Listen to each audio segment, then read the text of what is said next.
From a distance, it seems as if a river is flowing along Dambas village, but again, you hear birds singing in a mourning tone. The people of Dambas village have woken up to a disaster. Their houses and shops have submerged in flood waters after a heavy downpour last night. Ni kama 450 families are affected. Ingawa hata wananchi wenyewe wanashangia hii shida kwa sababu hapa ni mahali ya chini. Waliweka mahali ya biashara yao huko chini. Tumebanga tuhamisha hao watu mahali huko juu.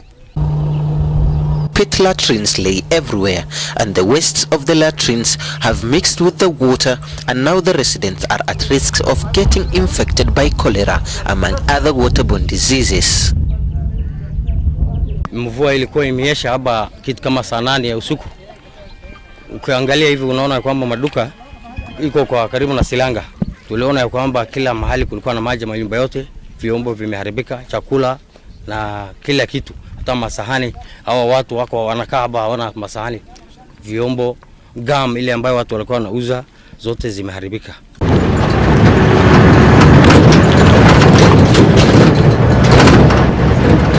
Two months later, we came back to assess the land together with the area member of county assembly. The residents converged at the center of the small town to highlight the challenges they face. The old, the women and children took an integral part to utter their grievances. The challenges here are not less.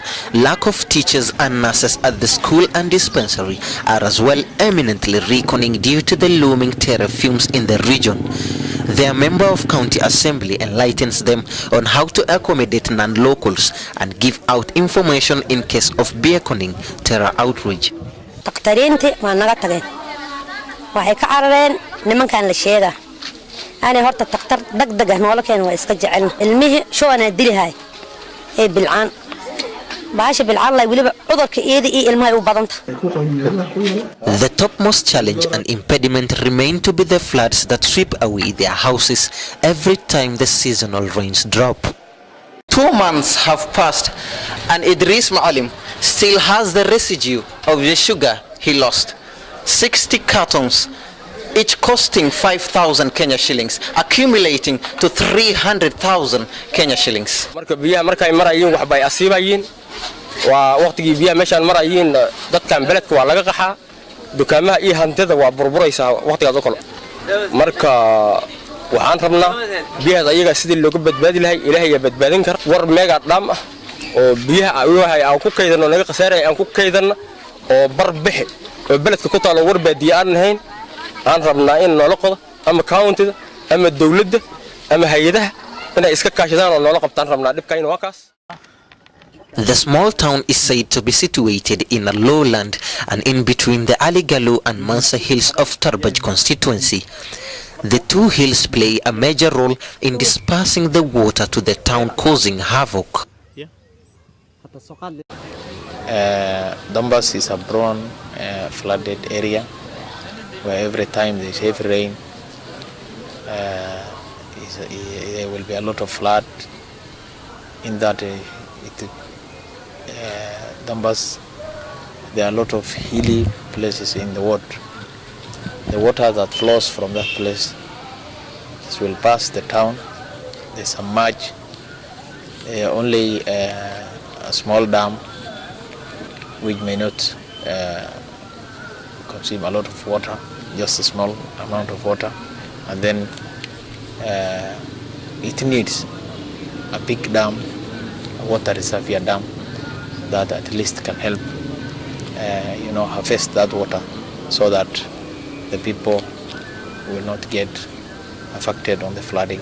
The residents' plea is to the county and national government to chip in and build a dispenser wall to divert the town's water inlet to a nearby water pan where the water can be stored and used during the raging droughts of the region. Yesterday we were together there. We were hearing of the community complaints that every time there are a lot of loss of livestock, loss of utensils, loss of food stuff, even sometimes money. And that need an intervention.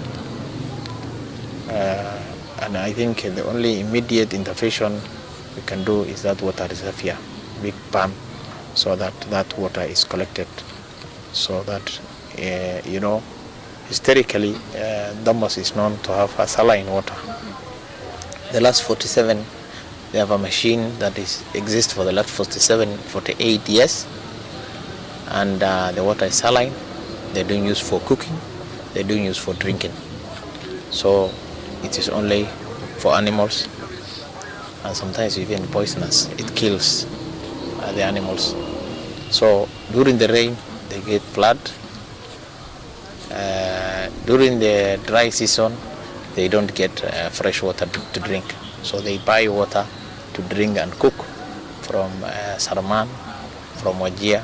And sometimes, the worst times, sometimes you might hear of a jargon 20 liter jargon costing 50 or 100. So that's a challenge. The residents still ail from the devastations and losses caused by the floods 2 months ago. The ridges and flood traces in the area escalate the pain and bitter marks of the recurrent floods in the town. I wish to the national government and any other well-wisher, the NGOs, at least to come and help us to supplement what the county government has for the water. Until an autonomous strategy is introduced to permanently treat the sources and the inlet of floods in the town, Dambas residents continue to live at the brink of a recurrent tragedy beyond their unwavering hopes. Issadin Hajji, NepPlus.